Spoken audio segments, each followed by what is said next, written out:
Sefer Shemot, the Book of Exodus, Chapter 21, Torah Parsha, Mishpatim, Torah portion, judgments or rulings. These are the right rulings which you are to set before them.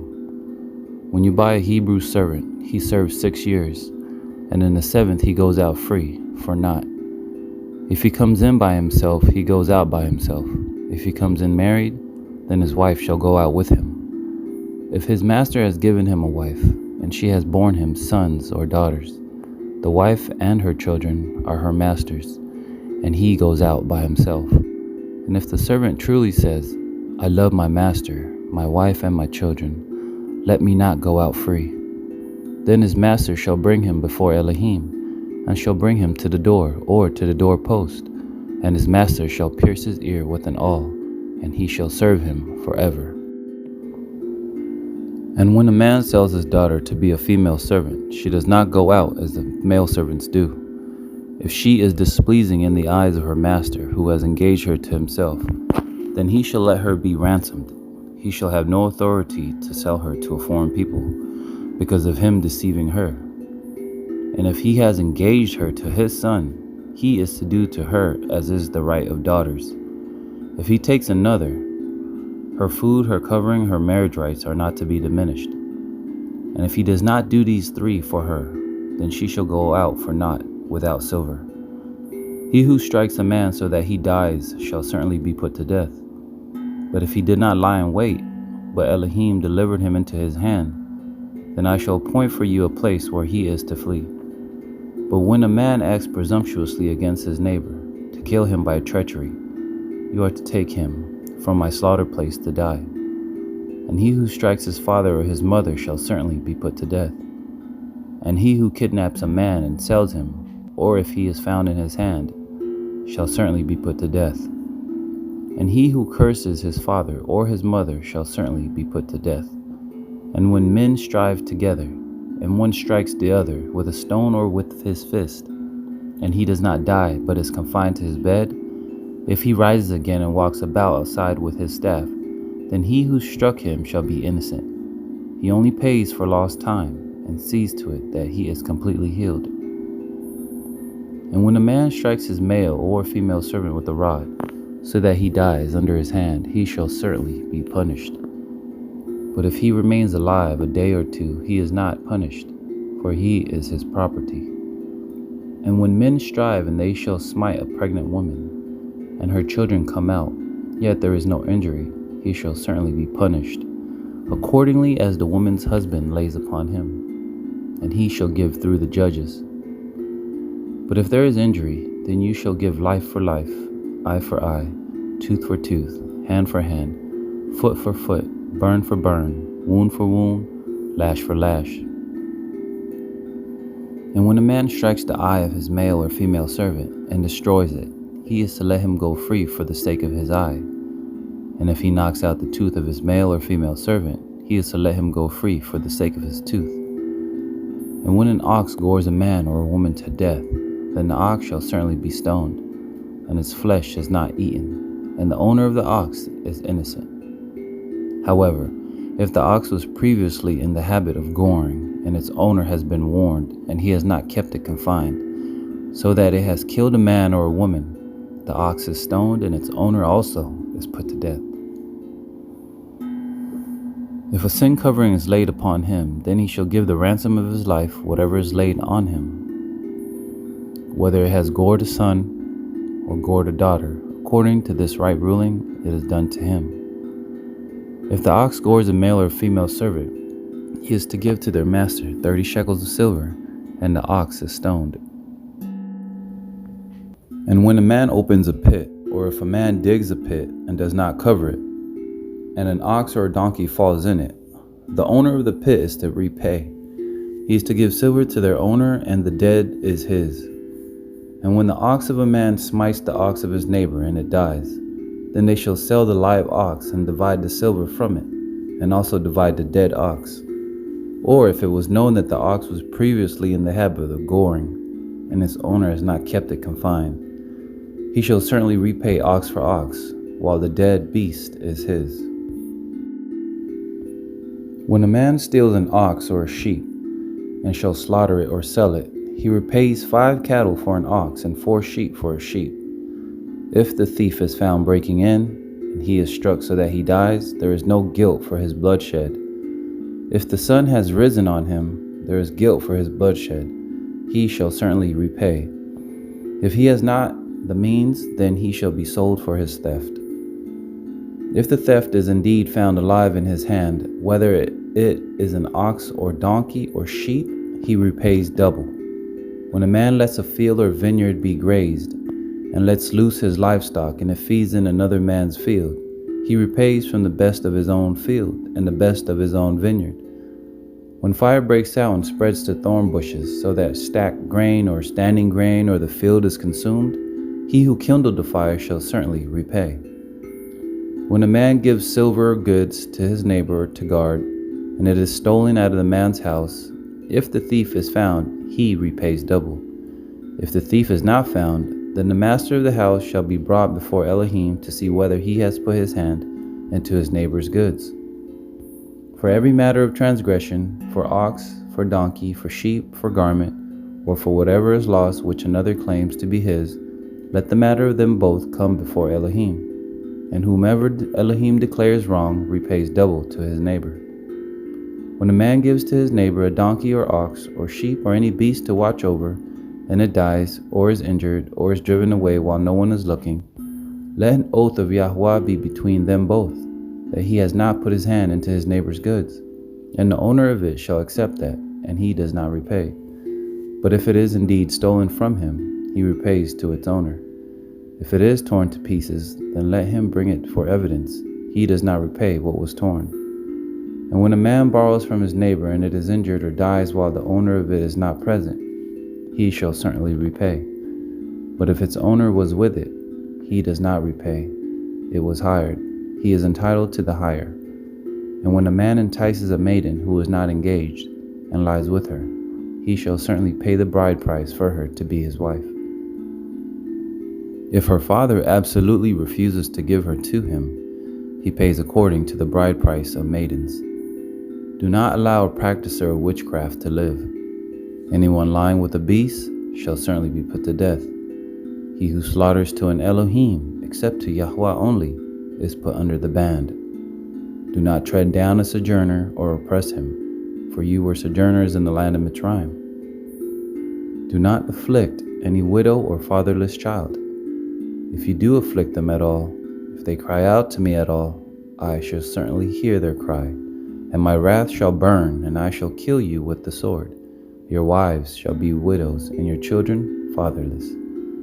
If you do lend silver to any of my people, the poor among you, you are not to be like one that lends on interest to him. Do not lay interest on him. If you take your neighbor's garment as a pledge at all, you are to return it to him before the sun goes down, for that is his only covering. It is his garment for his skin. What does he sleep in? And it shall be that when he cries to me, I shall hear, for I show favor. Do not revile an Elohim, nor curse a ruler of your people. Do not delay your harvest and your vintage. Give me the firstborn of your sons. Likewise, you are to do with your oxen, with your sheep. It is to be with its mother 7 days. On the 8th day you give it to me. And you are set apart men to me. And you do not eat any meat which is torn to pieces in the field. You throw it to the dogs. Do not bring a false report. Do not put your hand with the wrong to be a malicious witness. Do not follow a crowd to do evil, nor bear witness in a strife so as to turn aside after many, to turn aside. Do not favor a poor man in his strife. When you meet your enemy's ox or his donkey going astray, you shall certainly return it to him. When you see the donkey of him who hates you lying under its burden, you shall refrain from leaving it to him. You shall certainly help him. Do not turn aside the right ruling of your poor in his strife.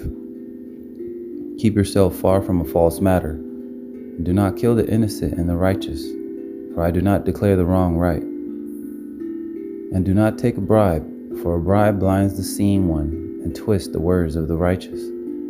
And do not oppress a sojourner, as you yourselves know the heart of a sojourner, because you were sojourners in the land of Mitzrayim. And for 6 years you are to sow your land, and shall gather its increase. But the 7th year you are to let it rest, and shall leave it, and the poor of your people shall eat. And what they leave, the beasts of the field eat. Do the same with your vineyard and your olive yard. 6 days you are to do your work, and on the 7th day you rest, in order that your ox and your donkey might rest, and the son of your female servant and the sojourner be refreshed. And in all that I have said to you, take heed, and make no mention of the name of other mighty ones. Let it not be heard from your mouth. 3 times in a year you are to celebrate a festival to me. Guard the festival of Matzot. 7 days you eat unleavened bread, as I commanded you, at the time appointed in the new moon of Abib. For in it you came out of Mitzrayim. And do not appear before me empty-handed. In the festival of the harvest, the first fruits of your labors which you have sown in the field, in the festival of the ingathering, at the outgoing of the year, when you have gathered in the fruit of your labors from the field. 3 times in the year all your males are to appear before the Master Yahweh. Do not slaughter the blood of my slaughtering with leavened bread, and the fat of my festival shall not remain until morning. Bring the first of the first fruits of your land into the house of Yahweh your Elohim. Do not cook a young goat in its mother's milk. See, I am sending a messenger before you to guard you in the way, and to bring you into the place which I have prepared. Be on guard before him and obey his voice. Do not rebel against him, for he is not going to pardon your transgression, for my name is in him. But if you diligently obey his voice and shall do all that I speak, then I shall be an enemy to your enemies and a distresser to those who distress you. For my messenger shall go before you and shall bring you in to the Amorites and the Kittites and the Perizzites and the Canaanites and the Hivites and the Jebusites, and I shall cut them off. Do not bow down to their mighty ones, nor serve them, nor do according to their works, but without fail overthrow them, and without fail break down their pillars. And you shall serve Yahweh your Elohim, and he shall bless your bread and your water, and I shall remove sickness from your midst. None shall miscarry or be barren in your land. I shall fill the number of your days. I shall send my fear before you, and cause confusion among all the people to whom you come, and make all your enemies turn their backs to you. And I shall send hornets before you, which shall drive out the Hivites, the Canaanites, and the Kittite from before you. And I shall not drive them out from before you in 1 year, lest the land become a waste, and the beasts of the field become too numerous for you. Little by little I shall drive them out from before you, until you have increased, and you inherit the land. And I shall set your border from the sea of reeds to the sea of the Philistines, and from the wilderness to the river. For I shall give the inhabitants of the land into your hand, and you shall drive them out before you. Do not make a covenant with them, nor with their mighty ones. Let them not dwell in your land, lest they make you sin against me when you serve their mighty ones, when it becomes a snare. And to Moshe he said, Come up to Yahweh, you and Aharon, Nadab and Abihu, and 70 of the elders of Israel, and you shall bow yourselves from a distance. But Moshe shall draw near to Yahweh by himself, and let them not draw near, nor let the people go up with him. And Moshe came and related to the people all the words of Yahweh, and all the right rulings. And all the people answered with one voice and said, All the words which Yahweh has spoken, we shall do. And Moshe wrote down all the words of Yahweh, and rose up early in the morning, and built a slaughter place at the foot of the mountain, and 12 standing columns for the 12 tribes of Israel. And he sent young men of the children of Israel, and they offered ascending offerings, and slaughtered slaughterings of peace to Yahweh of bulls. And Moshe took half the blood, and put it in basins, and half the blood he sprinkled on the slaughter place. And he took the book of the covenant, and read in the hearing of the people. And they said, All that Yahweh has spoken, we shall do and obey. And Moshe took the blood and sprinkled it on the people, and said, See, the blood of the covenant which Yahweh has made with you concerning all these words. And Moshe went up, also Aharon, Nadab, and Abihu, and 70 of the elders of Yisrael. And they saw the Elohim of Yisrael, and under his feet like a paved work of sapphire stone, and like the heavens for brightness. Yet he did not stretch out his hand against the chiefs of the children of Yisrael. And they saw Elohim, and they ate and drank. And Yahuwah said to Moshe, "Come up to me on the mountain and be there, while I give you tablets of stone, and the Torah, and the command which I have written, to teach them." And Moshe arose with his assistants Yehoshua, and Moshe went up to the mountain of Elohim. And he said to the elders, "Wait here for us until we come back to you. And see, Aharon and Hur are with you, and whoever has matters, let him go to them."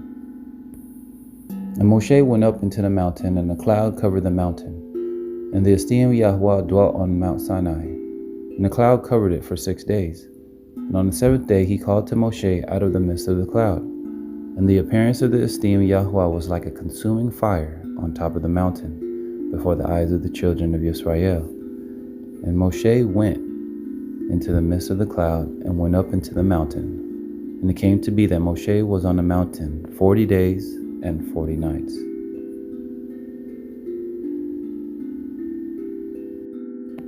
Haftarah Mishpatim, Sefer Yirmiyahu, the book of Jeremiah, chapter 34, verse 8.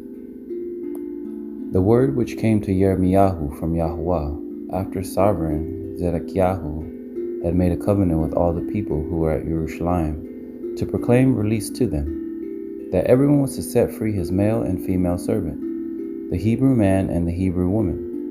No one was to keep a Yehudi, his brother, enslaved. And when all the heads and all the people who had come into the covenant heard that each one was to set free his male and female servants, and not keep them enslaved any longer, they obeyed and released them. But afterward they changed their minds, and made the male and female slaves return, whom they had set free, and brought them into the subjection as male and female servants. Therefore the word of Yahuwah came to Yirmiyahu from Yahuwah, saying, "Thus said Yahuwah, the Elohim of Yisrael, I myself made a covenant with your fathers in the day that I brought them out of the land of Mitzrayim, out of the house of bondage, saying, at the end of 7 years each one should set free his Hebrew brother, who has been sold to him, and when he has served you 6 years, you shall let him go free from you. But your fathers did not obey me, nor incline their ear. And you recently turned and did what was right in my eyes, each man proclaiming release to his neighbor.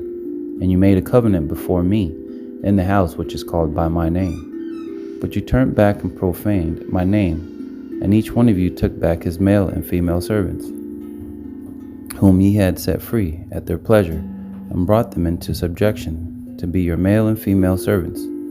Therefore, thus said Yahuwah, you have not obeyed me in proclaiming release, each one to his brother and each one to his neighbor. See, I am proclaiming release to you, declares Yahuwah, to the sword, to the pestilence, and to the scarcity of food. And I shall make you a horror to all reigns of the earth. And I shall give the men who are transgressing my covenant, who have not established the words of the covenant which they made before me, which they cut the half in two and passed between the parts of it, the heads of Yehuda and the heads of Jerusalem, the eunuchs and the priests, and all the people of the land, who passed between the parts of the calf. And I shall give them into the hand of their enemies, and into the hand of those who seek their life. And their corpse shall be for food to the birds of the heavens, and the beasts of the earth. And I shall give Zedekiah, sovereign of Yehuda, and his heads into the hand of their enemies, and into the hand of those who seek their life, and into the hand of the sovereign of Babel's army that has withdrawn from you. See, I am commanding, declares Yahuwah, and shall bring them back to this city, and they shall fight against it, and take it, and burn it with fire. And I shall make the cities of Yehuda a ruin, without inhabitants. Chapter 33, verse 25-26. Thus said Yahuwah, if my covenant is not with day and night, and if I have not appointed the laws of the heavens and earth, then I would also reject the descendants of Jacob and Dawid my servant, so that I should not take of his descendants to be rulers over the descendants of Abraham, Yitzchak, and Jacob. For I shall turn back their captivity and have compassion on them. Salah.